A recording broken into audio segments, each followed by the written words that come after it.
అలాంటి గొప్ప గొప్ప జ్ఞానవంతుల్ని అనేకులు దేవుడు సంఘాల నుంచి లేవనెత్తినట్లుగా మనమందరం ఏం చేయాలి? ప్రార్థన చేయాలి. క్రైస్తవ మొదటి శతాబ్దంలోనే ఆగిపోయింది అనుకున్నారు. పౌలు సంచారం చేయబడిన తర్వాత, పౌలు తలక్రిందులుగా సిలువేయబడిన తర్వాత, యాకోబు ఖడ్గంతో చంపబడిన తర్వాత, శిష్యులు ఆయా దేశాలకి చెప్పుకున్న తర్వాత క్రైస్తవ పని అయిపోయింది, ఇంకా క్రైస్తవం ఉనికిలో ఉండదు అని చాలామంది భావించారు. కానీ క్రైస్తవం ఈరోజు ప్రపంచ దేశాల్లో అగ్రగామిగా క్రైస్తవం నిలబడిందంటే క్రీస్తు త్యాగం, క్రీస్తు గొప్పవాడు, ఆయన సజీవుడైనటువంటి దేవుడు, పునరుద్ధానుడైన దేవుడు, రిజరెక్షన్ ఆఫ్ క్రైస్ట్, పునరుద్ధానుడైనటువంటి దేవుడు అనే సంగతిలో మనము వింటూ ఉన్నాం. మంచిది, ప్రార్థన చేస్తారు కదా ఎవరెవరి కొరకు. అలాంటి సేవకుల్ని మరలా మన ఆంధ్ర రాష్ట్రంలో దేవుడు లేవనెత్తినట్లుగా ప్రార్థన చేయాలి. పౌలు శీల సెరసాల్లో వేయబడ్డారు. మధ్యరాత్రి వారు ఏం చేస్తున్నారు? ప్రార్థన చేస్తూ పాటలు పాడుతూ ఉండగా సెరసాల పునాదులను బ్రతులయ్యాయి. అందరి సంఖ్యలు అటువైవే ఊడిపోయాయి. అందరి సంఖ్యలు చేతులకు ఏమున్నాయి? సంఖ్యలు ఉన్నాయి. సంఖ్యలన్నీ కూడా ఊడిపోయాయి. ఎప్పుడు జరిగింది కార్యం? చెప్పరండిలా. పౌలు శీల ప్రార్థన చేస్తూ పాటలు పాడుతూ, ప్రార్థన చేస్తూ, బైబిల్ అలాగే రాస్తుంది. మీరు 16 అధ్యాయం అపోస్తల కార్యక్రమం చూస్తే మీకు ఆ విషయాలు కనబడతాయి. ప్రార్థన చేస్తూ పాటలు పాడుచుండగా పేతురు సెరసాల్లో వేయబడ్డాడు. సంఘమంతా ఏం చేస్తుంది చెప్పండి? ప్రార్థన చేస్తుంది. పరలోకం నుంచి ప్రభుత్వం ఎక్కడికి వెళ్ళిపోయాడు? సెరసాలలో పేతురు ఉన్నటువంటి గదిలోనికి వెళ్ళగానే పేతురుకున్న సంఖ్యలు ఏమైపోయాయి? విడిపోయాయి. గదంతా వెలుగుతో నింపబడింది. లే పేతురు అని చెప్పి పేతుర్ని తీసుకుని ఆ స్థానంలో వచ్చింది. ఇది ఎలా జరిగిందంటే సంఘం ఏం చేసి చెప్పండి? అది నా ఉద్దేశం ఏంటనగా ప్రార్థన, ప్రార్థన, ప్రార్థన. ఈ సంవత్సర సిరీస్లో పత్రిక వాక్యం, సువార్త పాఠం చదువుతున్నాం. వచ్చే సంవత్సరం మళ్ళీ ఏ సిరీస్కి వెళ్తాం? అప్పుడు ఏముంటాయి? మళ్ళీ 3 పాఠాలు ఉంటాయి. అందుకే నేను ఈ సంవత్సరం పాఠాల్లో పత్రికలు మొత్తం 27 పుస్తకాలు అయితే కొత్త నిబంధనలో, అందులో 14 పత్రికలు ఉన్నాయి. ఎన్ని పత్రికలు ఉన్నాయి? 14 పత్రికలు, పౌలు రాసినటువంటి పత్రికలు. నేను ఒక్కొక్క పత్రిక గురించి చాలా లోతైనటువంటి విషయాలు, ఆ పత్రిక ఎప్పుడు రాయబడింది, ఎందుకు రాస్తారు, ఈ విషయాలన్నీ కూడా మీకు క్షుణ్ణంగా చెప్తున్నారు. రోమపత్రిక విశేషం ఏంటి, అందులో ఎన్ని అధ్యాయాలు ఉన్నాయి, ఎన్ని వచనాలు ఉన్నాయి, ఇదంతా మీకు మరలా వచ్చే సంవత్సరం దీన్ని ఇలా చెప్పు. అప్పుడు మనం ఏం చేస్తామంటే వచ్చే సంవత్సరం పాత నిబంధన గ్రంథంలో మూల వాక్యాన్ని తీసుకుని 3 పాఠాల మీద అంశబోధ చేస్తాం. ఏం బోధ ఉంటుంది? దాన్ని థీమ్ అంటారు. దాన్ని 3 పాఠాలకు సంబంధించిన లింకు అంశం ఉంటుంది. దాన్ని గురించి మనం మాట్లాడతాం. ఈ సంవత్సరంలో దేవుడు చాలా గొప్ప కృపను మనకి కనపరుస్తున్నాడు. బైబిల్ నేర్చుకునే వారికి, ప్రభువులో ఎదగాలనుకునే వారికి, వాక్యాన్ని చదవాలనుకునే వారికి, వాక్య సందేశాన్ని విని తెలుసుకోవాలనుకునే వారికి దేవుడు అద్భుతమైనటువంటి కృప చూపుతున్నాడు. చెవుగలను వాడు ఆత్మ చెప్పు సంగతులు గ్రహించుగాక. ఆమేన్ చెప్పండి గట్టిగా అందరూ ఒకసారి ఆమె చెప్పండి. చెవుగలవాడు ఆత్మ సంబంధమైన సంగతులు వినుగాక, గ్రహించుగాక. ఆమేన్. ఈ కొరింథీయులకు రాసినటువంటి పత్రిక, కొరింథీ అనే మాటకు అర్థం ఏంటంటే హీనమైన జీవితము జీవించేవారని అర్థం. కొరింథీ అనే మాటకు మీనింగ్ ఏంటనగా హీనమైన జీవితం జీవించేవారు. ఇది క్రీస్తు శకము 95వ సంవత్సరంలో వ్రాయబడింది. ఇందులో 16 అధ్యాయాలు ఉన్నాయి. ఎన్ని అధ్యాయాలు ఉన్నాయి? 16 అధ్యాయాలు ఉన్నాయి. ఎన్ని వచనాలు ఉన్నాయి? చదివితే కదా. నేను ఈ వారం ఒక చారి చదువుతున్నాను. ఈ అధ్యాయం, ఈ కొరింథీయులకు రాసిన పత్రిక 16 అధ్యాయాలు 10 సార్లు చదవాలండి. బైబిల్ని తరచి ఏం చేయాలి? చదవాలి, ధ్యానించాలి. అంతేగాని ఏదో కుకీగా ఏదో ఫార్మాలిటీగా పుస్తకంలో తెలిసి ఒక అధ్యాయం చదివేసి అది కాదు బైబిల్ చదివే విధానం అసలు కన్నడే కాదు. అమ్మ జాగ్రత్తగా నా వైపు చూడండి. 437 వచనాలు ఉన్నాయి. ఎన్ని వచనాలు ఉన్నాయి? కొరింథీ అంటే అర్థం ఏంటి? హీనమైన జీవితము జీవించేవారు. ఈ కొరింథీ ఈ సంఘంలో 1 నుంచి 4 అధ్యాయాలు విభజన గురించి రాశాడు. క్రీస్తు యొక్క సువార్త నశించిపోయే వారికి వెరుతాను కానీ రక్షించబడి మాకు దేవుని శక్తిని 1 అధ్యాయం 29 ప్రారంభిస్తాడు. ఈ 1 నుంచి 4 వచ్చిన విభజనలు, తర్వాత 5 నుంచి 7 వరకు విచ్చలవిడి లైంగిక పద్ధతుల గురించి అక్కడ రాశాడు. డిజార్డింగ్ సెక్సువల్ లైఫ్ గురించి మాట్లాడాడు అక్కడ 5 నుంచి 7 వచ్చిన 7 అధ్యాయాలు. తర్వాత 8 నుంచి 10 వరకు విచిత్రమైనటువంటి ఆహార పదార్థాల గురించి మాట్లాడాడు. విచిత్రమైన వింటున్నారా? అర్థమవుతుందా? విచిత్రమైన ఆహార పదార్థాలు. మేకపోతుని బలిస్తే దాని మాంసం తిండ గురించి, ఎవరు తినాలి ఎవరు తినకూడదు, తింటే ఏం జరుగుతుంది అనే విషయాలన్నీ విచిత్రమైనటువంటి ఆహార పద్ధతులు గురించి మాట్లాడాడు. తర్వాత 11 నుంచి 14 విమర్శలతో కూడినటువంటి సంఘ విషయాల గురించి రాశాడు. కొంతమంది పాట పాడాలని, కొంతమంది ప్రార్థించాలని, కొంతమంది ప్రవచించాలని, కొంతమంది భాష మాట్లాడాలని మాట్లాడితే అలాంటి వారి గురించి ఆ 14 అధ్యాయంలో వరాల గురించి మాట్లాడాడు. వేటి గురించి మాట్లాడాడు? వరములు. వాటిని కృపా వరములు నానావిధములుగా ఉన్నను క్రీస్తు ఒక్కడే విషయాలు జ్ఞాపకం చేస్తూ మాట్లాడాడు. 15 నుంచి 16 అధ్యాయంలో ఆ పునరుద్ధానం, మరణం తర్వాత జీవితాన్ని గురించి రాశాడు. ఇందులో నేను మీకు కొన్ని విషయాలు జ్ఞాపకం చేస్తాను. Unity and purity and charity అనే 3 విషయాలు మూలంగా పౌలు గారు తీసుకున్నాడు. ఒకటే చెప్పండి, యూనిటీ అంటే ఐక్యత. రెండవది ప్యూరిటీ, పవిత్రత. మూడవది చారిటీ, ప్రేమ అనే దాని గురించి. లవ్ అన్న ప్రేమే, లవ్ అన్న కూడా ప్రేమే. మీరు డివిజన్ మనం చూస్తే డివిజన్, డిస్టర్స్ అనే పదాలు ఇందులో మనకి ఎక్కువగా కనబడుతూ ఉంటాయి అనే సంగతిని జ్ఞాపకం చేస్తున్నారు. ఈ పత్రికను పౌలు గారు ఎక్కడి నుంచి రాశాడో కూడా మీకు చెప్పాలని నేను ఆశపడుతున్నాను. బైబిల్లోనే ఆ విషయాలన్నీ రాశాడు. అపోస్తలుల కార్యగ్రంథము 18వ అధ్యాయం, అపోస్తలుల కార్యగ్రంథము 18వ అధ్యాయం తీసుకున్నారా? అపోస్తలుల కార్యగ్రంథము 18వ అధ్యాయంలో మొదటి వచనాన్ని నేను చదువుతాను. మీరు బైబిల్లో చూడండి. అందరి దగ్గర బైబిల్ ఉన్నాయి. ఒకసారి బైబిల్ ఉన్న వాళ్ళందరూ చేతులెత్తుగా. ఇంకా చాలా మంది బైబిల్ లేవు. అందరూ బైబిల్ కలిగి ఉంటారు. రాబోయే దినాల్లో బైబిల్ కూడా మీరు కొనుక్కోలేరు, దొరకవు. ప్రభుత్వాల పరిస్థితులు అలా ఉన్నాయి. కొనుక్కోండి, అవకాశం ఇచ్చాడు దేవుడు. యేసు ప్రభు యెరూషలేమును చూస్తున్నాడు. యెరూషలేము, యెరూషలేమా, ప్రభు నిన్ను దర్శించిన కాలాన్ని నువ్వు ఎరుగుకుంటుంది కనుక రాతి మీద రాయిబడ నిలబడిన దినాలు ప్రభు మిమ్మల్ని దర్శిస్తున్నాడు. దర్శించిన కాలం, దర్శన దినాలు. ప్రభు మీతో మాట్లాడుతున్నాడు. ప్రభు మీకు అవకాశం ఇస్తున్నాడు. అవకాశము, కృపాకాలము అంతమైపోతే మనకు కాలం వచ్చిందనుకోండి, మన పరిస్థితులు తారుమారైపోతాయి. పరిస్థితులు అన్ని కాలాలు అనుకున్నట్లుగా మనకి సహకారంగా ఉండవు కనుక కృపాకాలంలో ఉంటున్నప్పుడు మనం ఏం చేయాలి? దర్శిస్తున్నాడు దేవుడు. మీరు అనుకుంటారు దర్శించాలంటే మంచి దంగి వేసి రావాలి, మంచి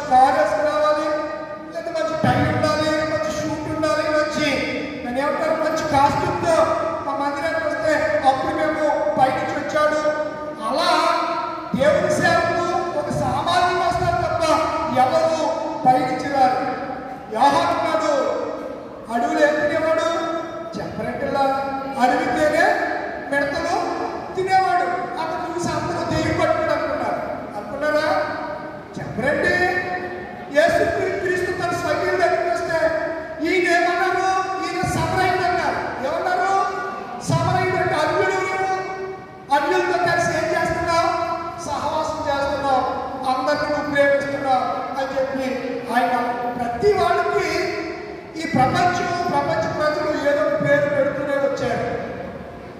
కనుక దేవుడు మనం దర్శించినప్పుడు భర్త నేను నీకు దర్శనమిస్తున్నానని ప్రత్యక్షంగా గుడిలో పెద్ద అంగి వేసుకుని ఆయన మీకు ఏమి కనబడడు, వాక్య రూపాన్ని మీకు కనబడతాడు. ఆ వాక్యం కృపా సత్య సంపూర్ణంగా వాక్యమే యేసై ఉన్నాడు. యేసు మాటలే ఆయన మాటలు అనగా దేవుడి మాటలు. ఆయన వాక్యంతో మనం ఏం చేస్తున్నాడు? దర్శిస్తున్నాడు. వాక్యంతో మనం ఆయన ఏం చేస్తున్నాడు? మాట్లాడుతున్నాడు. అప్పుడు మనం ఏం చేయాలి? వాక్యానికి విధేయులు అవ్వాలి. చూడండి 18వ అధ్యాయం. అటు తర్వాత పౌలు ఏథెన్స్ నుండి బయలుదేరి కొరింథీకి వచ్చి పొంతు వంశీయుడైన అకుల అను ఒక యూదుని అతని భార్య అయిన ప్రిస్కిల్లాను కనుగొని వారి యొద్దకు వెళ్ళాడు. కొరింథీ పట్టణానికి ఏథెన్స్ నుంచి పౌలు కొరింథీ పట్టణానికి వచ్చాడు. అక్కడ ఒక యూదుడైనటువంటి అకుల అతని భార్య పేరు చెప్పండి, ప్రిస్కిల్లా అనే వారు ఎక్కడున్నారు? వాళ్ళు కొరింథీ సంఘములో వారు ఉన్నారు. వారి దగ్గరికి వచ్చాడు. యూదులు రోమా విడిచి వెళ్ళిపోవాలని క్లౌడియా చక్రవర్తి ఆజ్ఞాపించి మీరు రోమలో ఉండడానికి వీళ్ళేది. ఈ మధ్యన క్రైస్తవులందరూ అమెరికా వెళ్ళిపోండి అని ఒక రాజకీయ నాయకుడు అంటే వాడికి 10% ఇంకా పార్లమెంట్లో మామూలుగా పెట్టలేదు. ఎంత 10% అంటే మట్టి. ఇప్పుడు తట్టుతోటి ఏదన్నా టాటెక్ మాత్రం మట్టి వేసేటటువంటి టాటెక్ కనపడుతుందా? జనరేటర్లా మట్టేసి కూర్చుంది కనపడుతుందా? అలా పార్లమెంట్ సభ్యులందరూ వాడి మీద విరుచుకుపడ్డారు. ఎలా బుద్ధిహీనుడా, క్రైస్తవులు అందరూ ఎక్కడికి వెళ్ళిపోవాలి? అమెరికా అంటే క్రైస్తవ దేశాలకి వెళ్ళిపోవాలి. ముస్లిమ్స్ అందరూ ఎక్కడికి వెళ్ళిపోవాలి? ముస్లిం దేశాలకు, అరబ్ దేశాలకి వెళ్ళిపోవాలని ఒకతడు ఒక మతంవాది మాట్లాడిన మాటలు మరి సోషల్ మీడియాలో వార్తాపత్రికల్లో కూడా వచ్చాయి. బాగా అవి వైరల్ అయినటువంటి మాటలు. కనుక ఆ దినాల్లో కూడా ఈ చక్రవర్తి ఏం చెప్పారంట? రామాను విడిచి వెళ్ళిపోవాలంటే అందరూ కూడా చెప్తారంట రామాను విడిచి వెళ్ళిపోవాలని చెప్పారు. కనుక వీళ్ళిద్దరు కూడా వీళ్ళు యెరూషలేము నుంచి ఇటలీ వెళ్ళిపోయారు. ఎవరు అకుల, ప్రిస్కిల్లా వెళ్ళిపోయి ఇటలీ నుంచి ఆ ఇటలీలో ఉన్నటువంటి రోమ్, ఇటలీలో ఉన్నటువంటి ఇటలీ రాజధాని అంటే రోమ్. మీకు ఏం తెలియదు, మీరంతే. ఇటలీ రంగు ఆంధ్రప్రదేశ్ రాజధాని అంటే అమరావతి. ఆంధ్రప్రదేశ్ రాజధాని అంటే క్యాపిటల్. భారతదేశం రాజధాని అంటే ఢిల్లీ. అలాగే ఇటలీ రాజధాని అంటే రోమ్. రోమ్ పట్టణానికి వెళ్ళిపోవాలని ఎవరు చెప్పారు? క్లౌడియా చక్రవర్తి ఆర్డర్ పాస్ చేశాడు. జీవో పాస్ అయింది. జీవో ప్రకారం అందరూ కూడా రోమ్ విడిచి వెళ్ళిపోవాలి. ఇద్దరు ఇటలీ నుంచి ఏం చేశారు? ఎవరు? అకుల, ప్రిస్కిల్లా ఎక్కడికి వచ్చారు? కొరింథీ పట్టణానికి వచ్చారు. కొరింథీ పట్టణానికి కొత్తగా వచ్చిన వారు, కూడా వచ్చిన నాకు వారు వృత్తికి ఏం పుట్టేవారంట? ధ్యానాలు పుట్టేవారు. పౌలు కూడా ఒకప్పుడు యెరూషలేములో ఏం పుట్టేవాడు? ధ్యానాలు పుట్టేవాడు. టెంట్లు ఉన్నాయి కదా, ధ్యానాలు అంటే ఏంటంటున్నారు? Tent house. ఏంటంటే టెంట్ హౌస్ ధ్యానాలు పుట్టేవారు. అలాంటి ధ్యానాలు పుట్టగలవారు. వారితో కాకుండా వారు కలిసి ఏం చేస్తున్నారు?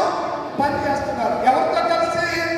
అకుల, ప్రిస్కిల్లాతో కలిసి పౌలు కూడా కొరింథీ పట్టణంలో పనిచేస్తున్నాడు.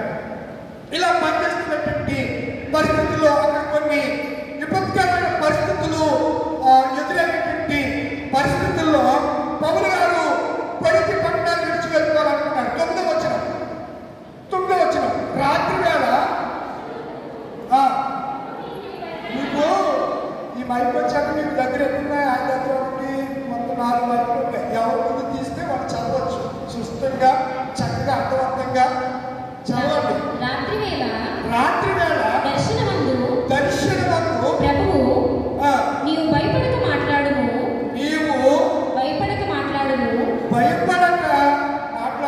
మౌనముగా ఉండకము. నేను నీకు తోడై ఉన్నాను. ఎవరు తోడై ఉన్నాడంట? నేను నీకు. ఎవరితో అంటున్నాడు మాటలు? పౌలు గారు అంటున్నామా? ఎవరితో అంటున్నాడు? పౌలు రాత్రి వేళ దర్శనమందు ప్రభువు నీవు భయపడక మాట్లాడుము.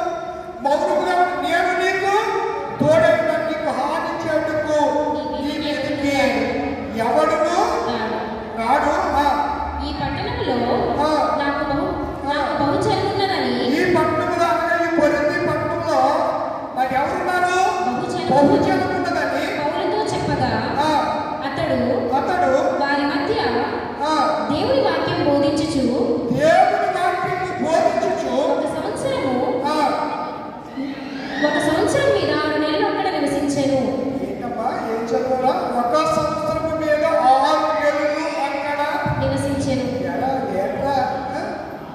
ఏమనుంది అక్కడ? సంవత్సరం మీద 6 నెలలు అంటే 18 నెలలు. సంవత్సరానికి ఎన్ని నెలలు? 12 6. ఓకేనా? ఎక్కడ ఉన్నాడు ఆయన? కొరింథీ సంఘంలో ఎన్ని నెలలు ఉన్నాడు ఆయన? నేను వచ్చే సంవత్సరాలు అవుతుంది, 2 సంవత్సరాలు రాకపోయింది. 18 నెలలు కొరింథీలో సంఘంలో ఉండి వారికి బోధ చేసిన పరిస్థితులు అక్కడ మనం చూస్తున్నాం. పౌలు అంటున్నాడు, వీళ్ళ మాటలు నేను కొరింథీ సంఘము, కొరింథీ అంటే దాని అర్థం ఏంటి చెప్పను, వీళ్ళు హీనమైన జీవితం చేయడం మార్పు చెందడం ఏదో నాకెందుకు వెళ్ళిపోతుంటే ప్రభు అంట ఆ రాత్రి దర్శనం అతనితో మాట్లాడి కొరింథీ సంఘంలో ఉండగా, ఆ పట్టణంలో ఉండగా, నాకు పట్టణంలో ఎవరున్నారు? బహుజనం ఉంది, ఎవడు నీ మీదకి రాడు, నువ్వు ఎలా మాట్లాడాలి? నా వెనక ఒక ఆయన ఉన్నారు, పెద్ద ఆయన. అసలు మీరు ఏమనుకుంటారో తెలియదు కానీ ఇలా చెప్తే మీరు అసలు తిరిగితాను అనేది నా బ్లడ్లో ఉండదు, మీకు తెలియదు. అసలు ఎవరికి చెప్పండి, అసలు మామూలుడికి కాలేజీలో నేను ఉన్నదంతా రాదు, నా చుట్టూ అంతా హింసే. నేను ఒక్కడే ఉంటాను గుంటూరు పోతులేక చెప్పాలంటే. అయినా మన దేవుడు మన పక్షం ఉండగా మనకు విరోధి ఎరుగని రీతిగా దర్శించే కృపా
తీసుకెళ్ళిపోయి కొరింథీ సంఘంలో పెద్ద గుడి ఉంది.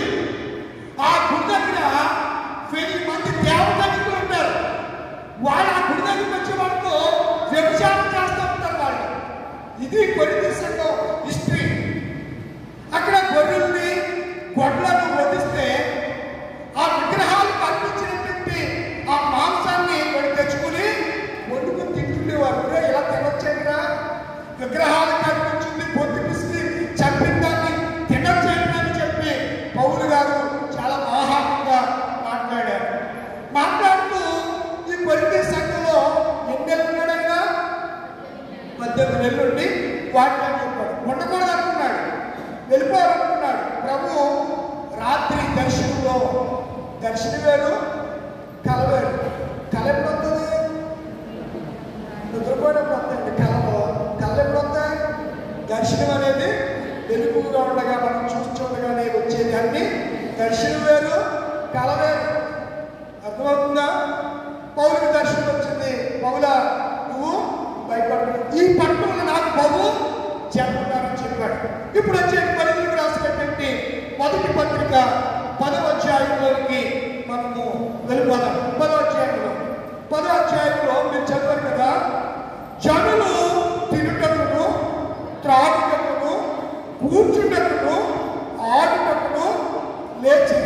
అని వ్రాయబడినట్లు వారిలో కొందరు మీరు విగ్రహారాధికులై, వారి వలె మీరు విగ్రహారాధికులై ఏమై ఉండకూడదు.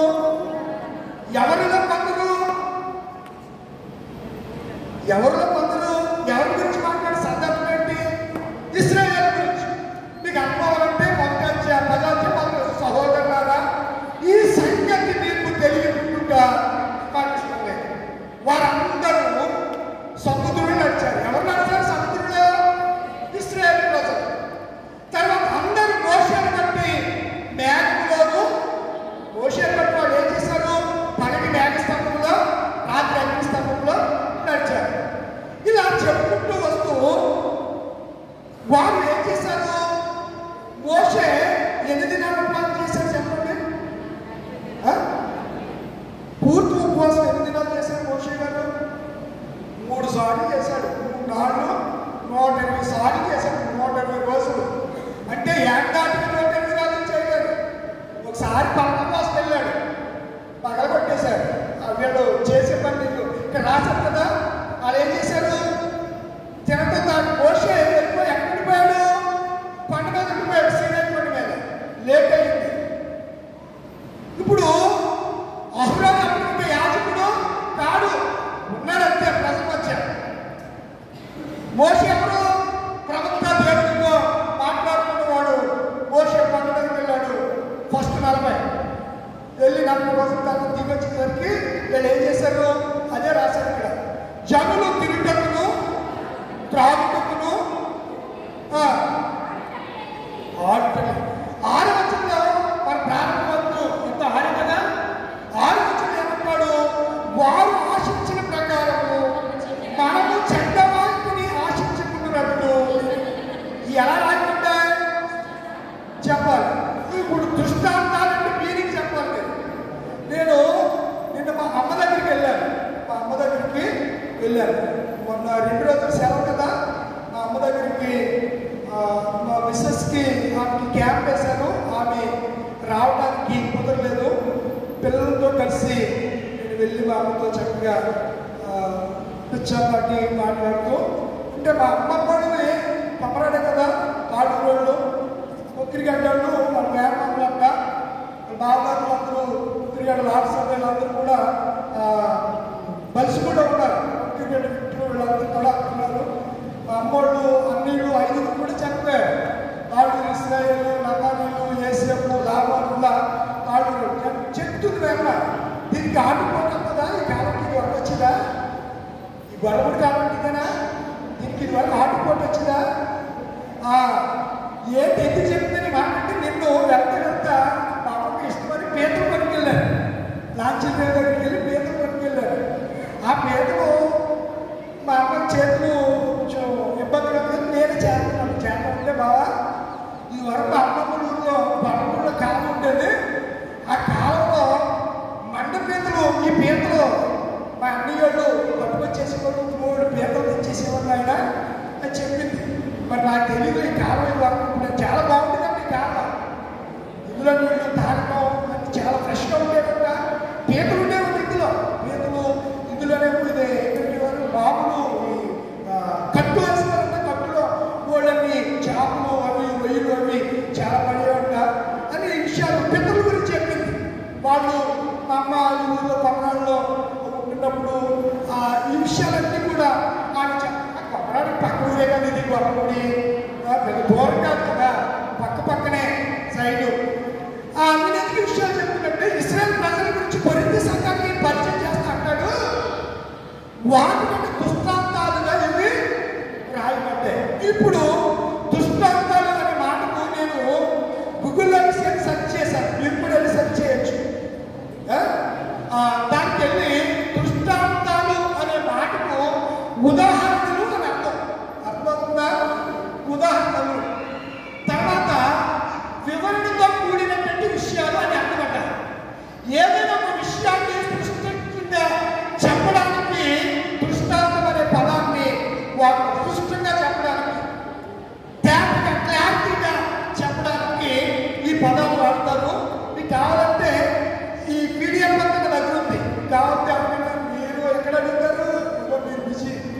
మీరు ఎక్కడ అడుగుతారు ఇలా నేర్చుకోవాలి ఇది చూడాలని అంత బిజీ ఎక్కడ మీకు అది బాబాయ్ లేచి కానిచ్చి అలాగే ఏంటంట తీరిక లేదు తమ్ముడి ఇలా తీరిక లేదు తమ్ముడి ఆదాయము అసలు పని మాట లేదు అంటే ఏదో పని అంటే లోక సంబంధమైన పనుల్లో మనం మునిగిపోతూ ఉంటాం. దుష్టు అంటారంటే మీనింగ్ అది చదువు. ఇప్పుడు పౌరులు తమ్ముడి సంఘానికి దృష్టాంతాలుగా ఇవి రాయబడ్డాయంట. చదువులక తినుటకు త్రాగుటకు ఆత్మకు లేచారు. ఎప్పుడు లేచారు చెప్పాలనుకుంటే వదిలేసా ఎప్పుడు లేచారు చదువులు తినడానికి త్రాగడానికి ఆడడానికి ఎప్పుడు లేచారు?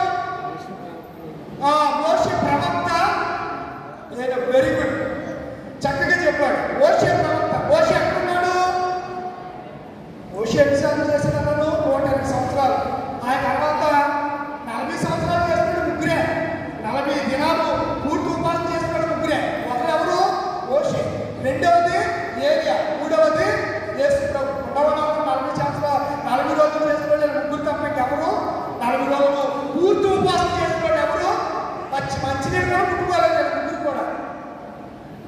అర్థమవుతుందా మీకు? ఈ ముగ్గురు కూడా ఉపవాసంలో బాగా నిష్ఠాతులు దేవుడితో మాట్లాడేవాడు. అందుకే యేసు ప్రభు రూపాంతర కొండ మీదకి ఎవరితో వచ్చి మాట్లాడారు? మోషే ఏలియాతో ఎవరితో మాట్లాడారు? అంటే వాళ్ళిద్దరు కూడా ఉపవాసంలో దేవుడితో ఉన్నవాళ్ళు. యేసు ప్రభు కూడా తండ్రితో 40 దినాలు సహవాసం చేసేవాడు. అందుకనే ఆ నిర్గమము అంటే నిర్గమకాండాలు ఇంగ్లీష్లో ఎక్యుప్లెస్ అంటారు. ఏమంటారు? అంటే నిర్గమం ఒక పనిని గురించి దిశనిర్దేశం చేయటం, చేయబోయే పనిని గురించి వివరించడం, చెప్పడం. యేసు ప్రభు వారు మాట్లాడుతున్నారు. మరి ఏలియా మోషే గారు మరి తండ్రి నాకు పని అప్పగించాడు. ఆ పని ఏంటంటే కలువరి కొండ మీద నేను సిలువ మాట పొందాలి అని చెప్పి వాడు ముగ్గురు మాట్లాడుతారంట. వాళ్ళిద్దరూ మరలా ఏమైపోయారు? మేఘం మీద చెప్పరేంటిలా మీరు చదవాలంటే మత్తయి సువార్త 17వ అధ్యాయము, మార్కు సువార్త 9వ అధ్యాయము, ఈ అధ్యాయంలో వారు ఎలా వచ్చారు కొండ మీదకి, యేసు ప్రభుతో ఏం మాట్లాడారు, మరలా ఎలా వెళ్ళారు కూడా రాశారు అక్కడ. మేఘాల మీద వచ్చారు. రేపు పొద్దున్న మనం ఎత్తబడినప్పుడు రేపు మీద వెళ్తాం. హెలికాప్టర్ వస్తుంది మేము తీసుకెళ్తాకే చెప్పండి. ఇలా టైటానిక్ షిప్ వస్తుందా వాడొస్తుంది మేము తీసుకెళ్ళడానికి రాదు. మేఘముల మీద దేవుని స్తోత్రం కలుగుతుంది. హల్లెలూయా. మేఘముల మీద దేవుని సన్నిధానానికి మనం అలా మాట్లాడినటువంటి పరిస్థితి పూర్వం జరిగినటువంటి సంగతులను చెబుతూ ఉన్నాడు. చెబుతూ ఏమంటున్నాడంటే ఏమంటున్నాడు చెప్పండి? తినుటకును త్రాగు. తిన్నారంట, త్రాగారంట. తిన్న తర్వాత తాగిన తర్వాత కుదురుకుంటారా? ఏం చేశారు చెప్పండి? ఇలా ఆడుటకు డ్యాన్స్. ఈ మధ్యన క్రిస్మస్ పార్టీ కూడా బ్రేక్ డ్యాన్స్. ఇలా అంటాడు, ఇలా అంటాడు, ఇలా అంటాడు, ఈ తల అంటాడు, ఇలా అంటాడు. మా మేనలు ఉన్నాడు, మా మామూలు ఆడు. మరి టీవీలో ఏం చూశాడో వాళ్ళ అమ్మ చెప్తుంది. ఏది తల్లిదండ్రులు ఈ మాట చెప్తారు. మీరే మాట్లాడి తగ్గేది అన్నట్టే అది ఇలాగంటున్నారు. ఇది ఏమంటున్నారు? పిల్లలు ఏమి ఏమంటున్నారు? ఏంటంట చెప్పలేకల్లా ఏంటి తగ్గే పుష్పరాజ అలా తయారు చేయండి. పుష్పరాజులాగా అలా తయారు చేయండి పిల్లల్ని. తగ్గేదేలే అని చెప్పండి. ఆడు బాబు బాబు ఇలా అంటున్నాడు. వీడు వయసు ఎంత, వీడెంత 6 సంవత్సరాలు పిల్లడాడు. ఇవన్నీ పిల్లలు నేర్పుతున్నారు, తల్లిదండ్రులు నేర్పుతున్నారు. కానీ మోషే అంటున్నాడు పితరుల గురించి జ్ఞాపకం చేస్తున్నారు. వారు తింటారు. పితరులు అరణ్యంలో ఆహారం పెడితే, మాంసాన్ని ఇస్తే, తాగడానికి నీళ్ళు ఇస్తే, మోషే కొండ మీదకి వెళ్తే వచ్చిదాన్ని ఆగారు కదా. ఇప్పుడు ఆగరండి, ఆగరు. సంఘాలు కూడా అలాగే ఉన్నాయి, నాయకులు కూడా అలాగే ఉన్నాయి. ఆగరు. ఎవరు పడతాడో ఆ టైంలో ఉన్నారు కదండి. మాస్టర్ ఎవరు చేసే పని. నేను అందుకే మన అంటే మన తమ్ముడు కొంచెం వేస్తే తమ్ముడికి సోదరు అది ఉదాహరణ. గాడి చేసే పని గాడికి చెప్పరేంటిలా. ఎద్దు చేసే పని ఎద్దు, కుక్క చేసే పని ఏమి పని ఆడుకుంటారు. ఈ మధ్యలో ఒక ఆయన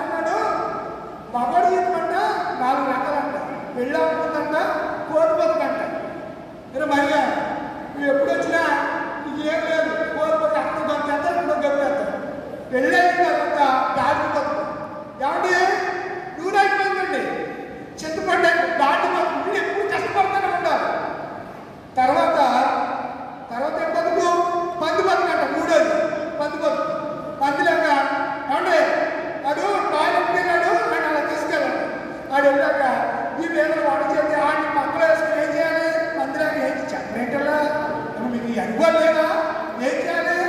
ఏదో పాట చందమామరావే చాలు అనంతరం చెప్పి పాడతారు. అప్పుడేదో మా అమ్మ నాకు కథ చెప్పింది. ఆ రోజు చెప్పలేదు, టైం లేదు, చక్కని కథలు చెప్తూ ఉండేది. దాని కథని, మోషే కథ, ఇలా కథలు చెప్తూ ఉండేది మా అమ్మ పక్కలో వేసుకుని పాలిస్తూ. నాకు ఇప్పటికి కూడా జ్ఞాపకమే యేసు గురించి వాటి కథలు. ఇప్పుడు ఆటలు లేదు. ముందు చదువుకుని ఎపిసోడ్ సీరియల్లో ఏం జరిగిందని పిండి కానీ రోజు కానీ చెయ్యాలంటే అది చెప్తారు తప్ప ఈ విషయాలు చెప్పే నా తల్లులు, నా చెల్లులు, నా అక్కలు ఈ సమాజంలో, క్రైస్తవ సమాజంలో కారణలేదు. మారండి, అప్డేట్ అవ్వండి. నా పిండి దేవుడు పిల్లరా, ఇక్కడ మనకు ఆలోచన చేస్తే వాళ్ళంతా తినడానికి, త్రాగుగా, ఆట, డ్యాన్స్ అయితే మొదలుపెట్టారు. ఈ లోపు దేవుడు అన్నాడు, మోషే తీసుకొచ్చిన జనంలో చెడిపోయి గమనం ఏంటంటే వచ్చేటప్పటికి ఆ డ్యాన్స్ని చూసి ఆయన కోపం వచ్చి 2 పక్కలు ఏం చేశారు చెప్పండి? అది కావాలని చేయలేదు. వీళ్ళు ఆధ్యాత్మిక జీవితంలో వీళ్ళు హీన స్థితిని చూసి తట్టుకోలేక అతడు పలకలు పగలగొట్టినందుకు కనాను దేశం వెళ్ళలేదనుకుంటున్నారా మీరు? అది కాదు, బండతో మాట్లాడమంటే బండను ఏం చేశాడు? కొట్టాడు. అందుకు కనాను దేశాన్ని చూడకుండా చచ్చిపోయాడు. ఎక్కడ చచ్చిపోయాడు? ఎన్నో పర్వతం మీద చనిపోయాడు. అర్థమవుతుందా? ఏరియా చనిపోలేదు. ఎలా అయిపోయాడు పర్వతానికి? చెప్పాలి అగ్ని రథముల మీద చెప్పరండిలా ఎట్లా కట్టుడు? ఏరియా చనిపోయాడా? చెప్పరండి, చనిపోలేదు. అగ్ని రథముల మీద పరలోకానికి వెళ్ళిపోయాడు. వెళ్ళిపోయిన సంగతి ఎవరికి తెలుసు? ఎలీషా తప్ప ఎవరికి తెలియదు. అర్థమవుతుందా? ఎలీషా తప్ప ఎవరికి తెలియదు. శిష్యులు 400 మంది ఉన్నారు. ఎదుగుతామంటే ఒక బాబు మా గురువు గారు ఎక్కడ మీకు దండం అంటే అదేంటంటే మీరు ఎలా అంటారు? మనం నెట్టకపోతే అలాగే సంగతంలో కట్టకట్టు బయలుదేరి తిరిగి కాళ్ళు వచ్చిపోయినాక తిరిగారు. కానీ ఏరియా గారు వాళ్ళ కంటికి కనబడలేదు. కానీ ఎలీషా కంటికి ఏం కనబడింది? ఏరియా దుప్పటి కనబడి దుప్పటి తీసుకొని యోర్దాను నదిని ఒక్క తెప్పబడ్డాడు. అంతే, యోర్దాను నీళ్ళు ఏమైపోయి నిండుగా చీలిపోయాయి. దేవుడు నామ స్తోత్రములుగా. ఇలా పితరుల కాలంలో దేవుడు గొప్ప కార్యాలు చేస్తే వీళ్ళు పోషించబడుతూ ఉంటే జనులు తిరుగుటకును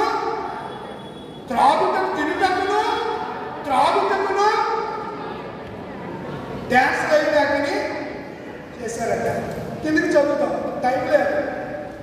బైబిల్ అంటే సామాన్యమైనది కాదండి. ఇంకేమంటున్నారు చూడండి, వారి వల్ల మీరు ఏం చేయకూడదు? అమ్మా, వారిలో మీరు ఏం చేయకూడదు? విగ్రహారాధన అంటే ఓ విగ్రహాన్ని పూజించడమే కాదు. సమూయేలు మొదటి గ్రంథం విగ్రహాన్ని మీనింగ్ చెప్తున్నారు. చూడండి, రాసుకోండి. అద్భుతమైనటువంటి మాట జ్ఞాపకం చేస్తాడు. విగ్రహం అంటే ఏంటో సమూయేలు మొదటి గ్రంథం 15వ అధ్యాయము 23వ వచనం. తిరుగుబాటు చేయుట శోధించబడిన పాపముతో సమానము.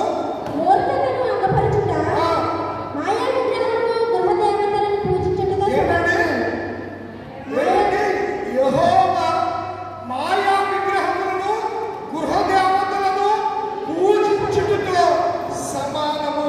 ఏమిటి సమానం అంటే యెహోవా ఆజ్ఞను విసర్జించడం. ఏది విసర్జించడం? సౌలు అంటే సమూయేలు అన్నాడు, అమాలేకీయులను అందరినీ చంపేసి రారాబాబు అన్నాడు. వీడు వెళ్ళి తెచ్చుకున్నాక సమూయేలు గారు వస్తే ఎక్కడ ఈ గొర్రెలు ఎక్కడికి తెచ్చావు అడుగుతాడని వచ్చేదాకా ఆగన్నదా? సమూయేలు గారు వచ్చేదాకా ఆగన్నదా? వీడి పని ఏంటి? దేవుడు చెప్పిన మాట ప్రకారం యుద్ధం చేసి రావడం వీడి పని. వీడు దూపం వేయకూడదు. ఎవరు?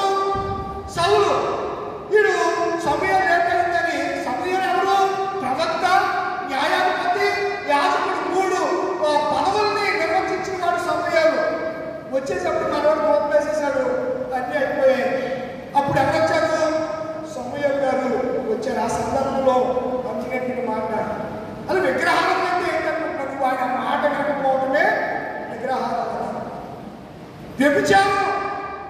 వ్యభిచరించిన వాళ్ళు అవుతారు అనే మాటలు అక్కడ రాయబడినటువంటి విధానాన్ని నేను మీకు జ్ఞాపకం చేస్తున్నాను. దైవభక్తి అంశాల్లో కొన్ని మాటలు నేను రాసినటువంటి విషయాలు, కొన్ని విషయాలు మీకు నేను జ్ఞాపకం చేయ ఇష్టపడుతున్నాను. చూడండి, మనము ఇక్కడ చూడగలిగితే అద్భుతమైనటువంటి ఈ సంగతులను ఇక్కడ మనము చూడగలుగుతూ ఉంటాం.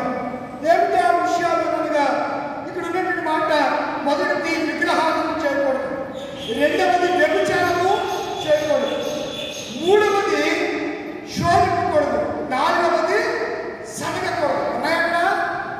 చదవండి చదవండి, ఏమేమి ఉన్నాయి చదవండి మా చదవండి, ఏమేమి ఉన్నాయి చదవండి, చదవాలి, కిందకి చదవండి. ఏముంది చూడండి. మరియు వారి వల్ల మనము నెంబర్ 1 వ్యభిచారం చేయకూడదు. వారిలో కొందరు ఏమయ్యారంట? వ్యభిచారించినందున ఒక్క దినమంది 23,000 మంది. అర్థమవుతుందా? దేవుడు ఏం చెప్పాడు? వ్యభిచరించవద్దు అన్నాడు. వ్యభిచరిస్తే ఏం జరిగింది? ఏం చెప్పాడు దేవుడు అంటే ఇదే జరిగింది. ఏం జరిగింది? ఒక్క దినమంది వ్యభిచరించినందున 23,000 మంది. రెండవది శోధింపకూడదు. రెండవది ఏం చెప్పండి? శోధింపకూడదు. వారిలో కొందరు శోధించిన వాడు దేంట్లో కనబడ్డారంట? మీరు శోధనగా ఉంటే గట్టిగానే ఎవరైనా శోధించుకొని అయితే మీ వచ్చాను ఎవడాడు? సర్పంగా వచ్చాడు అంతే. వచ్చేసి ఎప్పుడు కలిసి వెళ్ళిపోతాడు మీకు తెలియదు. కలిసేసిన తర్వాత మీరు మాత్రం ఆడతారు, పాడతారు, గొంతులేస్తారు. వాడు కడితే అలాగే ఉంటుంది. కలిసినట్టు కూడా తెలియదు. సర్పంగా కడితే కలిసినట్టు కూడా తెలియదు. అలా కలిసేసి వెళ్ళిపోతాడు జాగ్రత్తగా. వారంట కలిసినట్టుగా ఏమైపోయారు? శోధించిన సర్పం నశించారు. మీరు సనగకుడి, వారిలో సడిగి కొందరు సంహారముని చేత నశించారంట. ఎన్ని విషయాలు రాశారు అక్కడ? 4. 1 వ్యభిచారం, 2 విగ్రహారాధన, 3 ఏంటి శోధన, 4 సడుగుడు. 4 ఏంటి? సడుగు. ఈ సడుగుడి గురించి కూడా నేను చూశాను. ఇది కూడా నాకు పీడిఎఫ్ ఉంది. సడుగు అనే పదానికి టైం లేదు కదా, 4 నిమిషాలు చెప్పడానికి మాట చెప్పేస్తుంది. సడుగు లేదా గొడుగు, దీని అర్థం దీన్ని గొడుగుట లేదా తిట్టడం అనేది కూడా ఆలోచండి. ఇవి తరచుగా అసంతృప్తి. కొన్నిసార్లు వాటి కొంచెం ఎక్కువ అయ్యేసరికి గొడుకుంటూ ఉంటాడు. ఏమనుకోలేడు, గొడుగుతూ ఉంటాడు. మరి బాబు గొడకండి, గొడుగంట వాడు ఏమనుకోరు? సంహారకుల చేత సంహరించబడ్డారు. సడిగిరంట, తర్వాత అసంతృప్తి ఫిర్యాదు చేయడం. ఇక్కడ అంటాడు గొడుగుకి తక్కువ అస్పష్టమైన శబ్దంతో తరచుగా వాళ్ళ కొనుక్కుంటారు, కూర్చోబెట్టినట్టు. గొడుగుడు ఒక ఆమె అంటుంది, ఎందుకే వాళ్ళ కొనుక్కుంటున్నావా? ఆమె కనబడిపోయింది. ఎవరికే?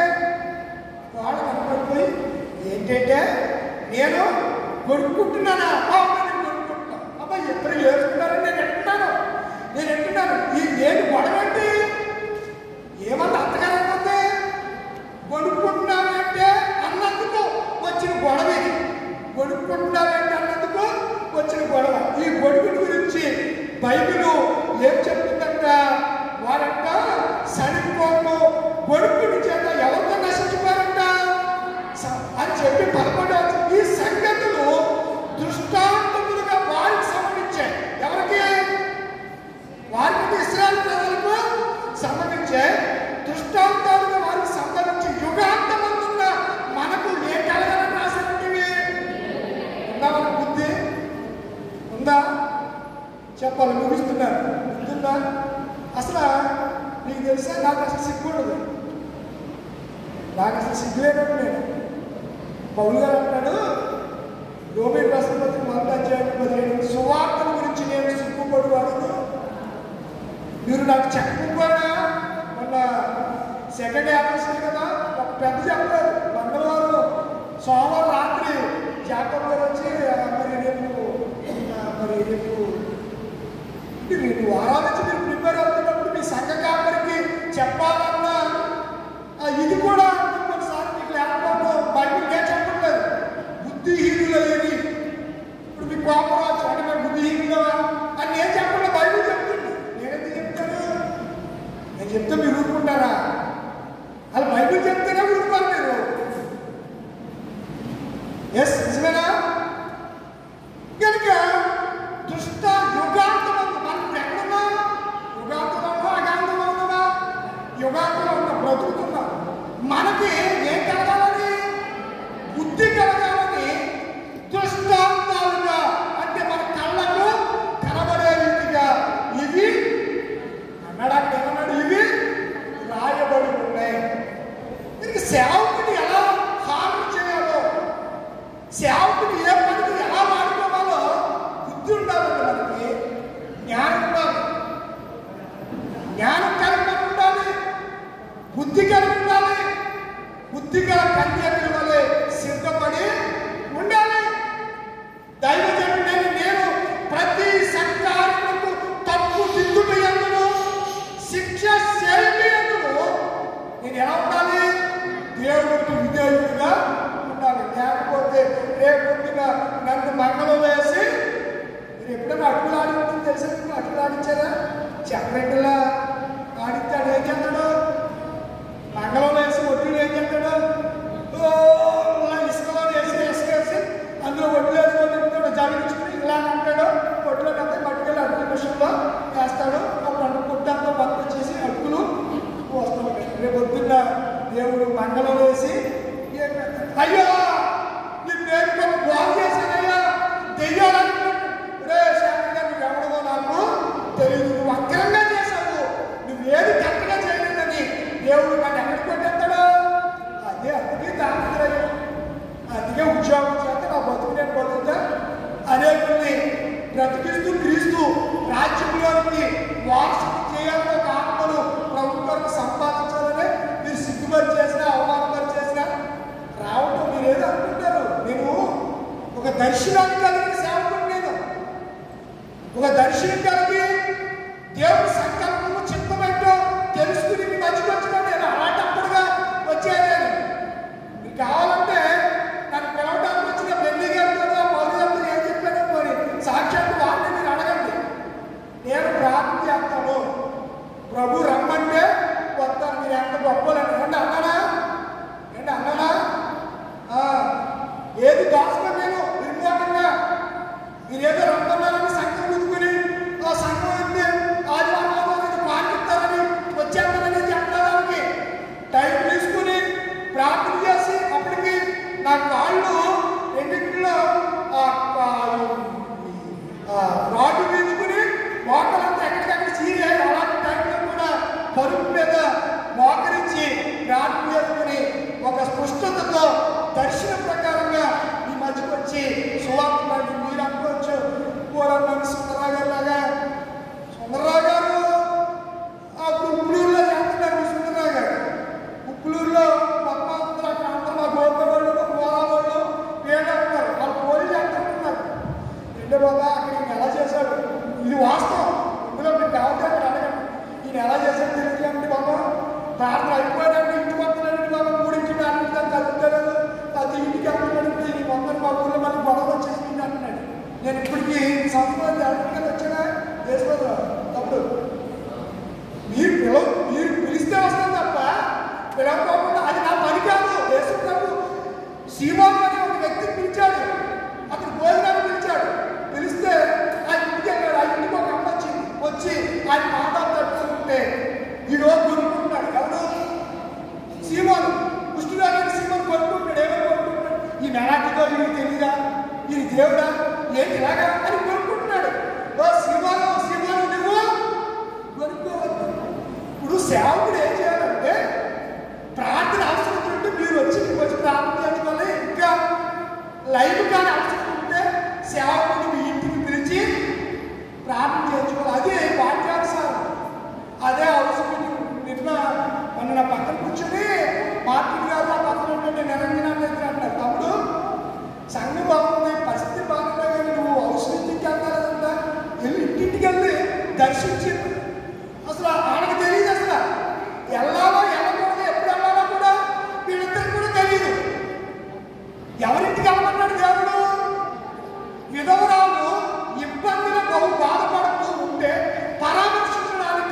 ఇంటికి వెళ్ళి ప్రార్థన చేయాలన్నాడు.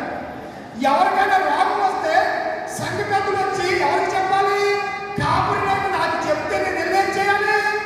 చెప్పండి అమ్మా, అమ్మ మీరే ఏం చేయాలి? అంతేగాని అంతటా నేను అది బైబిల్ చెప్తున్న సత్యం, అది బైబిల్ చెప్తున్న డాక్యుమెంట్స్, అది బైబిల్ చెప్తున్నటువంటి సిద్ధాంతం. సువార్త అనేది మీరు సర్వ సృష్టికి వెళ్ళి సువార్త అనేది ఎక్కడ ప్రకటించాలి? సంఘము వెలుపల ప్రకటించాలి. మీరు సంఘంలో ఏం బోధించాలి? ఆజ్ఞలు. అదే చెప్పాడు, మీరు సర్వ సృష్టికి వెళ్ళి సువార్తను ప్రకటించండి, బాప్తిస్మం ఇవ్వండి, బాప్తిస్మం ఇచ్చిన తర్వాత ఓర్పించిన తర్వాత నా ఆజ్ఞల గురించి వారిగా సంభాషించండి అని చెప్పాడు ఆయన. எனக்கு ఏమి తెలియదు. మరి మీరు కూడా ఆ విధంగా బైబిల్ చదివి ఆలోచించారంటే అది చదవరు. నేను ఏదైనా మాట్లాడినాను అనుకోండి, అది నిజమా కాదని మీరు బైబిల్లో చూడాలి. అది అవునా కాదని చూడాలి, అది వాస్తవమా కాదని చూడాలి. అంతేగాని గొడవపోతుందంటే మనలా వెళ్ళిపోయి నడండి నేను అంటే బాధ్యతను తెప్పలప్పుడు అనడం కాదు. తొలపోత ఏం కాదా అనే దాన్ని మనం ఆలోచించాలి. నా ముగింపులోకి వస్తున్నాను కనుక ఒక దర్శనం కలిగి ప్రభువుతో వారం రోజులు ప్రార్థనలో ఎక్కువ గడుపుతూ ఉంటాం. మా ఫ్యామిలీ అది దీనికి ఏదో నేను పెద్ద భక్తుడు భక్తులు చెప్పట్లేదు. మీరు కూడా మీ కుటుంబ ప్రార్థనలో మీరు కూడా అలా ప్రార్థన చేసుకుంటారని చెప్తున్న విషయం. ప్రతిరోజు కుటుంబంగా భార్య భర్త పిల్లలు కలిసి ఏం చేసుకోవాలి? ప్రార్థన చేసుకోవాలి. అలా చేర్చడండి అద్భుతాలు దేవుడు గొప్ప కార్యాలు జరిగిస్తాడు. కనుక నా ప్రియమైన దేవుడు ఒక దర్శనం కలిగి మంచి వచ్చి సేవలు జరిగిస్తున్న ఎవరో ఒక్కరు రక్షించబడిన సరిపోద్ది. ఒక సమరయ స్త్రీ కొరకు నా ప్రభువు మండుటెండలో ఎక్కడికి వెళ్ళాడు? కొన్ని మైళ్ళు నడిచి మండుటెండలో సువార్త చెప్తే ఆమె ద్వారా గ్రామంతో ఏం చేయబడింది? మార్చబడింది. ఒక్కరు శిష్యులందరూ కూడా ఎన్నో శ్రమలు వచ్చి ఈరోజు ఎక్స్పెషల్లీ డాక్టర్ విలియం కేరీ పుట్టినరోజు ఇవ్వాలి. ఎవరు?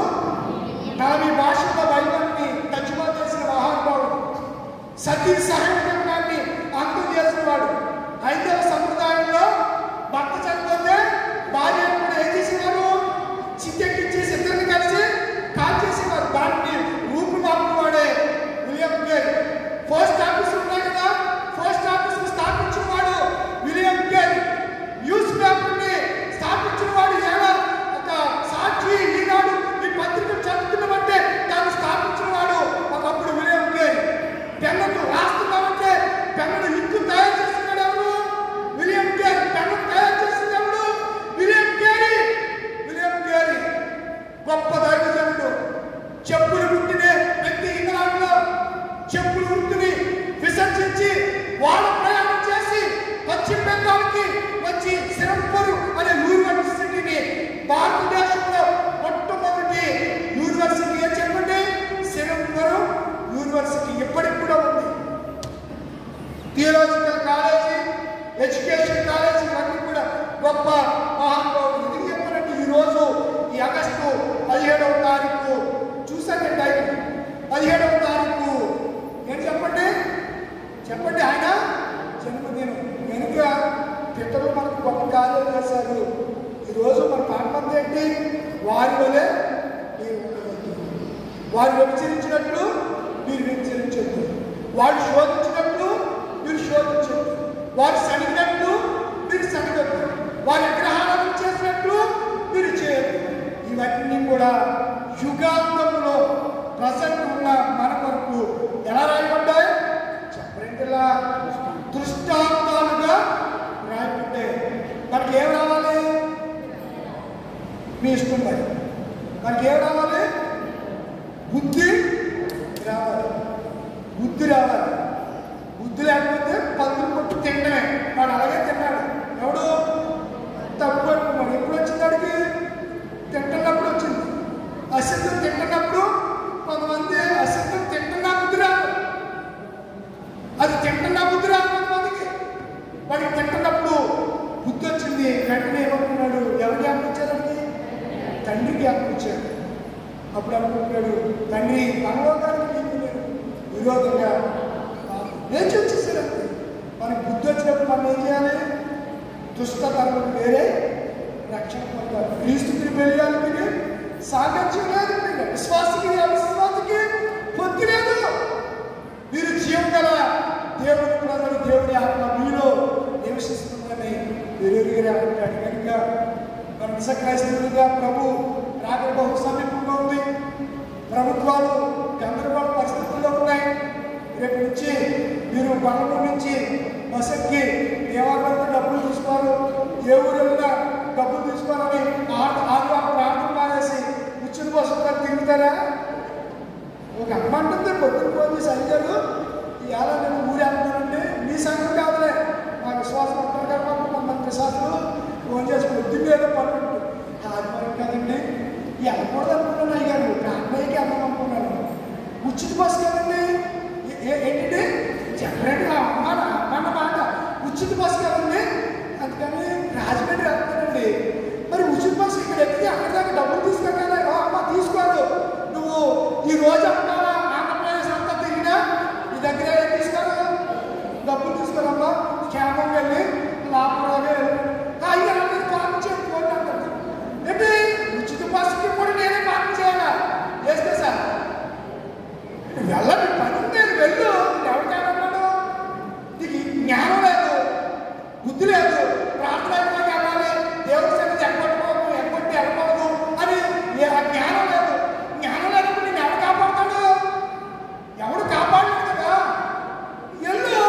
దీన్ని కూడా ఒకవేళ చేయలేదనుకున్నాను అనుకోండి, ప్రార్థన చేయలేదనుకోండి, రోజేసారి ఫోన్ చేసి నేను ఫోన్లో అయ్యారు ప్రార్థన చేయమన్నాను, వెళ్ళలేదు, నేనైతే ప్రార్థన చేయమన్నాను. అదేనా సేవ కావాల్సిన మాట? అలాగేనా ప్రార్థన చేయమంటే చేయగైనా అని బాబు ఇది ఎక్కడ పడుకుంటే బాబా ప్రార్థన చేయగలడు ఆయన అని మొత్తం ఊరు మాట నమ్మక మామూలుగా మాట వేయదు. అసలు ఆడవాళ్ళు ఊరికించి కూడా నాన్న అంత స్పీడ్గా మనసు తెలుగుగా భారతదేశంలో బాగా స్పీడ్గా పోస్ట్ ఏంటంటే స్పీడ్ పోస్ట్ ఉమెన్స్ తెలుగుగామే ఆడవాళ్ళు ఉన్న మాట. ఎందుకంటే మన దేవుడున్నారా, నేను వాటిలో పాట చెప్పడానికి టైం అయింది, దృష్టాంతాలుగా కొన్ని విషయాలు చెప్పడానికి.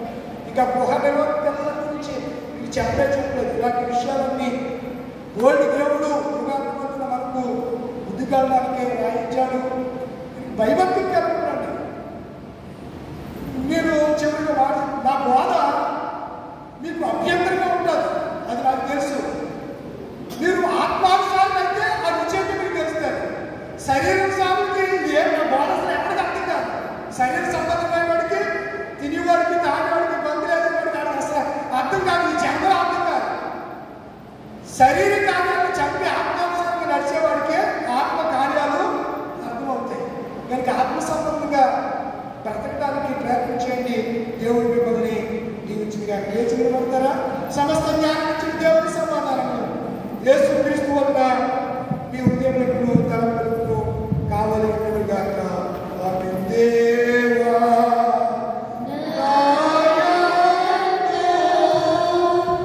You